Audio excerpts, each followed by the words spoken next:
Hi everyone, I'm going to be talking to you today about teaching children mindfulness. If you take a look at the photo on your screen here, you'll see myself and my daughter Autumn, who is 7 now. I'm teaching her yoga. We took some time out of our busy holiday season to do some yoga together while her stepfather was getting his hair cut. What brought mindfulness to the forefront for me as a parent and as a person was noticing that my daughter was struggling with anxiety. My daughter is growing up in a time where we are overwhelmed with competition, stress, and especially expectations within the school system. And so as she moved through kindergarten and into first grade, her anxiety started to develop. I myself suffer from anxiety. I don't believe in taking medication, so I've had to find some ways that I can control and ease myself out of an anxiety attack. And so I've taken to teaching my own children mindfulness. When little people are overwhelmed by big emotions, it is our job to share our calm, not join in the chaos, Eleanor Knoss. This is one of my favorite quotes right now as a parent, because someone who suffers anxiety, it can be difficult to not allow situations that are typical in a parenting day to affect you and therefore affect them.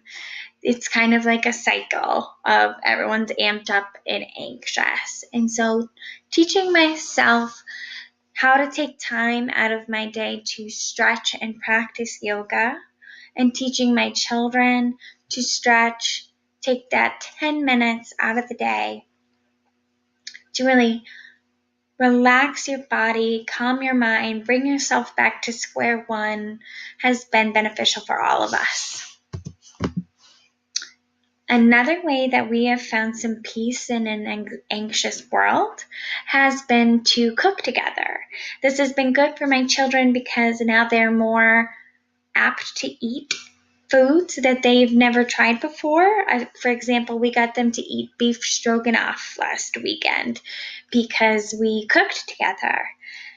What I've found in cooking and baking is that the process of being productively creative and taking that time to really focus on step 1, step 2, step 3, and seeing that evolve into a final product is the perfect way to be mindful and present in the moment what you're doing, which really helps to calm anxiety in myself, my children, and I think this could be beneficial to you as well. Another practice that we've taken more to is spending time outside. I know that sounds like advice you've heard all your life. It sounds very typical, but I do promise that taking the time to remove ourselves from chaotic, busy situations and learning to slow down and go with the pace of the environment around you, to be immersed in a environment like the forest or a sandy beach by the ocean really opens up your senses in a way that allows you to focus on what's in front of you and not what may or may not happen next. What if this happens? The typical questions that anxiety starts to build upon.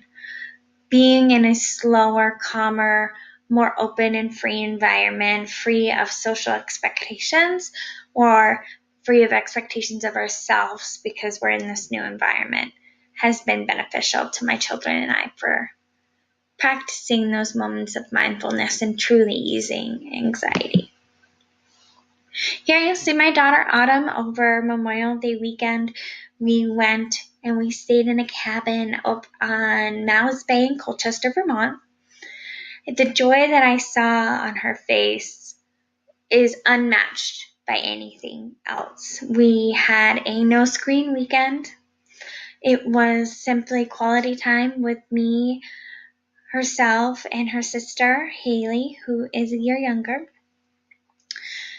these girls came back refreshed, renewed.